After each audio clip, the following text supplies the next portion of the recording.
အ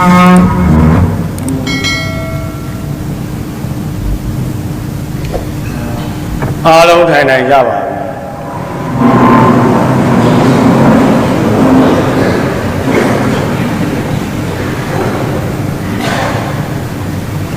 နိုင်ငံတော်သမ္မတ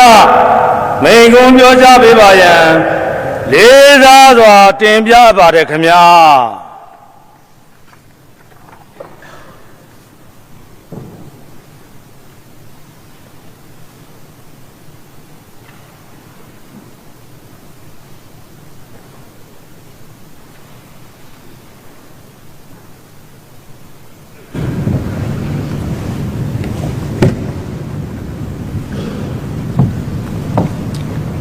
အားလုံးမင်္ဂလာပါခင်ဗျာပြည်တော်စုတော်နာယကကြီးတဲ့တော့ကပြည်တော်စုတော်ကိုယ်စားလှယ်များပြည်တော်စုအစိုးရအဖွဲ့ဝင်များပြည်တော်စုအဆင့်အဖွဲ့အစည်းများတယောက်လာကြတဲ့နိုင်ငံအသီးသီးမှ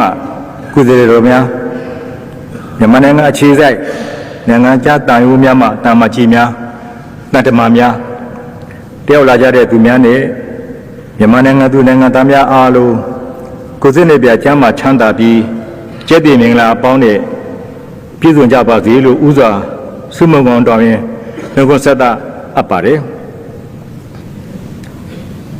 ပြည်သူအားလုံးကိုကိုစားပြည့်တဲ့ပြည်တော်စုလွှတ်တော်ကကျွန်တော်ကိုနိုင်ငံတော်သမ္မတအဖြစ်ရွေးချယ်တင်မြှောက်ခဲ့တဲ့အတွက်ပြည်သူလူထုရဲ့ဆန္ဒကိုလေးစားစွာနဲ့နိုင်ငံတော်ဝန်ကိုဂုဏ်ယူဝမ်းမြောက်စွာနဲ့ခြေပြုံးအောင်ထောက်ဆတော်မှာဖြစ်ကြောင်းဥစွာပြောကြားလိုပါတယ်2020ပြည့်နှစ်ပါတီဒီမိုကရေစီအထွေထွေရွေးကောက်ပွဲမှာအဲ့ဒီချိန်ကအာဏာရပါတီဟာအလွန်အယုဆိုးကြီးတန်းတဲ့မဲမတမာမှုတွေကိုပြုလုပ်ခဲ့တာကြောင့်ဒီမိုကရေစီရဲ့အနှစ်သာရဖြစ်တဲ့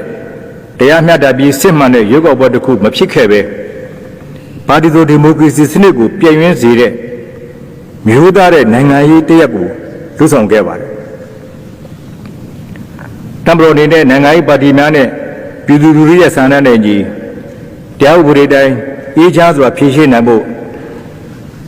အစဉ်စဉ်အကြိမ်ကြိမ်ညှိနှိုင်းမြစ်တာကြားခံတောင်းဆိုခဲ့ပေမဲ့လည်းတောင်းဆိုချက်တွေကိုလျှို့ရှုပြီးမဲမတမာမှုအတွက်ဖြည့်ရှင်းခြင်းမပြုရသေးပဲမှန်ကန်မှုမရှိတရားမျှတမှုမရှိတဲ့ရွေးကောက်ပွဲရလဒ်နဲ့လွှတ်တော်ခေါ်နိုင်ငံတော်အာဏာကိုမတရားတဲ့နီလန်းနဲ့အဓမ္မရယူမှုလှုံ့ဆော်ခဲ့ကြပါတယ်။ဒါကြောင့်ဖွဲ့စည်းပုံအခြေခံဥပဒေနဲ့ညီနိုင်ငံတော်ကိုရေးပေါ်ချိန်တွေကြီးညာပြီးနိုင်ငံတော်တာဝန်တွေကိုလွှဲရတာဝန်ပေးခဲ့တာကြောင့်တမတော်ကနိုင်ငံတာဝန်တွေကိုထမ်းဆောင်ခဲ့ရတာဖြစ်ပါတယ်။ဖွဲ့စည်းပုံအခြေခံဥပဒေပါရေးပေါ်ကာလဆိုင်ရာပြဋ္ဌာန်းချက်များနဲ့ညီအစဉ်စဉ်ဆောင်ရွက်ခဲ့ပြီးအခုခါမှာတော့ပြည်သူလူထုရဲ့ဆန္ဒနဲ့ညီလွတ်လပ်ပြီးတရားမျှတတဲ့ဂုဏ်သိက္ခာရှိတဲ့ပါတီဒီမိုကရေစီထွေရွေးကောက်ပွဲကြီးကိုကျင်းပပေးနိုင်ခဲ့ပြီးဖြစ်ပါတယ်။တို့တော်ကိုယ်စားလှယ်တီးတီးဟာမေဘီပိုင်ခွင့်ရှိသူများရဲ့54.2%လာရောက်မဲပေးရွေးချယ်ခံရသူများဖြစ်ပါတယ်။လွတ်လပ်ပြီးတရားမျှတစွာတန်တန်ရှင်းရှင်းနဲ့ရွေးချယ်ခံရသူများဖြစ်တဲ့အတွက်ဥပဒေပြုရေးအုပ်ချုပ်ရေးနဲ့တရားစီရင်ရေးကဏ္ဍတွေမှာအသီးသီးပြန်လည်ပေါ်ထွန်းလာခဲ့ပြီးဒီမိုကရေစီစနစ်ကိုပြန်လည်စတင်နိုင်တော့မှလည်းဖြစ်ပါတယ်အခုဆိုရင်ကျွန်တော်တို့မြန်မာနိုင်ငံဟာဒီမိုကရေစီလမ်းကြောင်းပေါ်ကိုပြန်လည်ခြေချပြီးပုံမကောင်းမွန်တဲ့အနာဂတ်စီကိုဥတည်ရှောင်လန်းနေပြီဖြစ်တဲ့အတွက်ပါတီဒီမိုကရေစီစနစ်ပုံမခိုင်မာအောင်ကြိုးပမ်းတည်ဆောက်တွားရမှာဖြစ်ပါတယ်ကျွန်တော်တို့အစိုးရတဲ့စင်ခံမှုများစွာကလည်းစောင့်ကြိုနေတာကိုကျွန်တော်အနေနဲ့ကောင်းစွာသိရှိထားပါတယ်ကမ္ဘာရေးမြန်မာရေးနိုင်ငံရေးစီးပွားရေးစတဲ့အခက်အခဲတွေပါဝင်နယ်ပယ်ပေါင်းစုံကစင်ခုံမှုတွေကိုအစိုးရနဲ့ပြည်သူလူထုအထူးကလက်တွဲညီညီပူးပေါင်းကရေစံကျော်လာသွားကြမယ်လို့လည်းအဓိဋ္ဌာန်ချထားပါတယ်။ဒါကြောင့်ကျွန်တော်ဥဆောင်တဲ့အစိုးရအဖွဲ့ရဲ့ရည်မှန်းချက်မူဝါဒများနဲ့သဘောထားတွေကို ပြည်ထောင်စုလွှတ်တော်ကတည်းကဒီပပြည်သူများကိုတင်ပြပြီး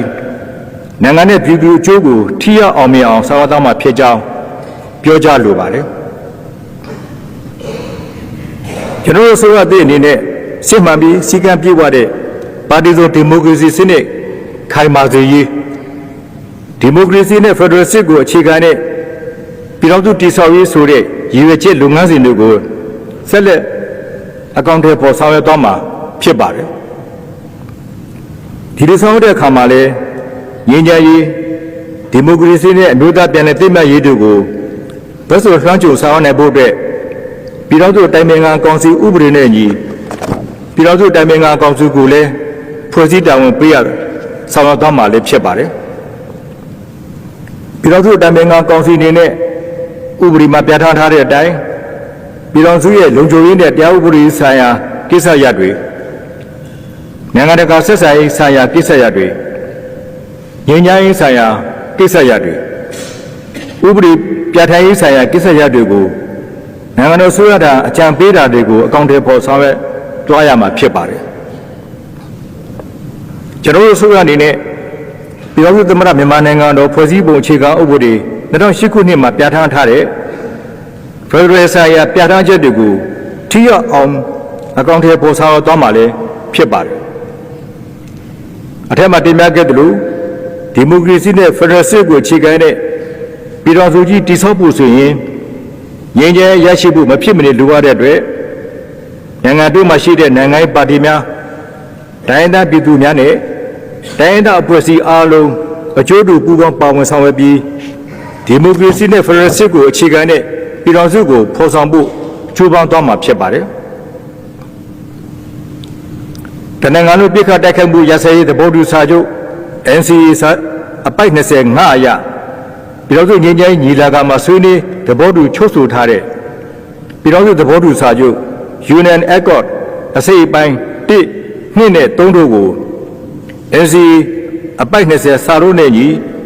ပြည်ထောင်စုလွှတ်တော်သို့တင်သွင်းဆွေးနွေးအတည်ပြုချက်ရယူဆောင်သွားမှာဖြစ်ပါတယ်။ဒါပြင်မြို့သားစီလုံးညွှန်ရေးနဲ့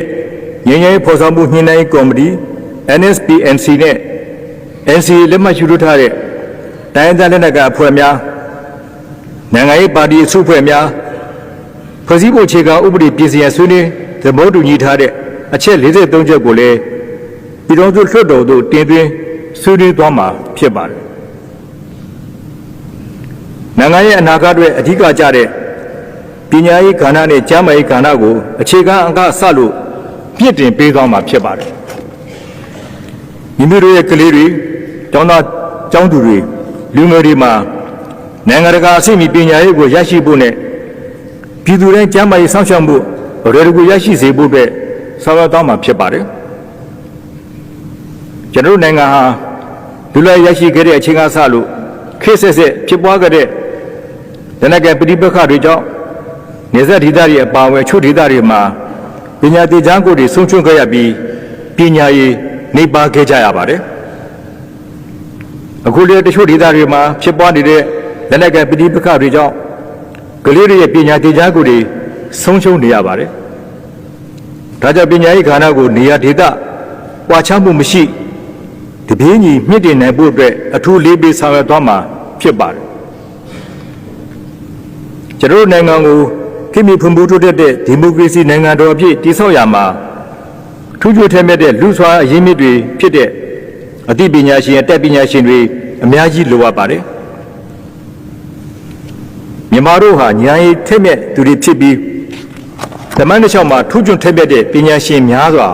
ပေါ်ထွက်ခဲ့ပါတယ်အနာဂတ်နိုင်ငံတော်ရဲ့တာဝန်တွေကို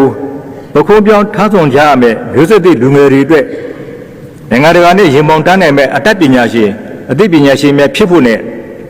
ဗလာ9တန်ပြည့်ဝဖို့အတွက်ပညာရေးကဏ္ဍကိုမဖြစ်မနေမြင့်တင်ဆောင်ရွက်သွားမှာဖြစ်ကြောင်းပြောကြားလိုပါတယ်ပညာရေးအားနည်းတဲ့ပြည်နယ်တွေအတွက်အထူးစီမံချက်တွေချမှတ်ပြီး KG+9 အထိပညာသင်ကြားနိုင်ရေးဆောင်ရွက်ပေးသွားမှာဖြစ်ပါတယ်အခြေခံပညာအလယ်တန်းတွေမှာစက်မှုစိုက်ပျိုးရေး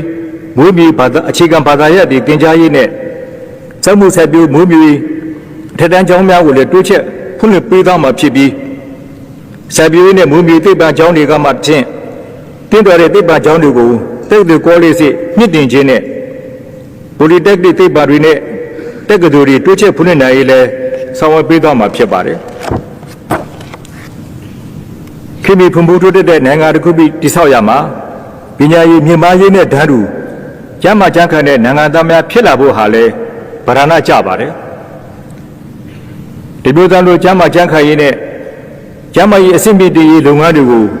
ထိရောက်တဲ့မူဝါဒတွေချမှတ်အကောင့်တွေဖော်တဲ့နေရာမှာပြည်သူလူထုကိုဓာတ်ရဲ့အကျိုးပြုတဲ့ကျမ်းမာရေးစောင့်ရှောက်မှုလုပ်ငန်းတွေဖြစ်ဖို့လူတိုင်းလက်လန်းပြီးတဲ့ကျမ်းမာရေးစောင့်ရှောက်မှုပေးနိုင်ဖို့ကျွန်တော်တို့ဆိုရအနေနဲ့အလေးထားဆောင်ရွက်သွားမှာဖြစ်ပါတယ်နိုင်ငံတော်ရဲ့စီးပွားရေးဥမ္မာလာစေဖို့အတွက်အသေးစားအငယ်စားနဲ့အလတ်စားစီးပွားရေးလုပ်ငန်း MSME တွေဖွံ့ဖြိုးတိုးတက်လာစေဖို့အတွက်စီမံဆောင်ရွက်ပေးသွားမှာဖြစ်ပါတယ်ပြည်တွင်းပြည်ပယင်းနှိမ့်မြုံနှံမှုတွေတိုးတက်လာစေဖို့အတွက်လည်းလူထုလူနည်းတွေကိုပြန်လည်သုံးသပ်ပြီးစီးပွားရေးလုပ်ငန်းများအရှိန်ဟုန်မြင့်တင်ရေးအတွက်ဆောင်ရွက်သွားပါမယ်ပြည်သူများကြုံတွေ့နေရတဲ့စီးပွားရေးကျပ်တဲမှုကုန်စည်နှုန်းကြီးမြင့်ခြင်းနဲ့အလုပ်အခွင့်အလမ်းလိုအပ်ချက်တွေကိုပြည်လည်အောင်ဖော်ဆောင်ပြီးနိုင်ငံနဲ့ကန့်ညီတဲ့ဈေးကွက်စီးပွားရေးစနစ်ကိုအကောင့်တွေပေါ်ဆောင်ရွက်သွားမှာဖြစ်ပါတယ်အဓိကအချက်ကတော့ကုန်ထုတ်လုပ်မှုအားနည်းနေခြင်းပဲဖြစ်ပါတယ်ပြည်သူများစည်ရေးနောက်ပေါမှုလျှော့ချရေးနဲ့တောင်သူသမားများရဲ့ဘဝမြင့်တည်ရေးဟာကျွန်တော်တို့အတွက်အဓိကကျတဲ့ဦးစားပေးလုပ်ငန်းစဉ်တစ်ရပ်ဖြစ်ပါတယ်ရည်လက်နေပြည်သူအများစုဟာစက်ပြိုးနဲ့မွေးမြူလုပ်ငန်းတွေပေါ်မှာအဓိကမှီခိုနေရတာဖြစ်ပါတယ်နိုင်ငံလူဦးရေရဲ့90%ကဟာကျေးလက်ဒေသတွေမှာနေထိုင်ကြတာဖြစ်ပါတယ်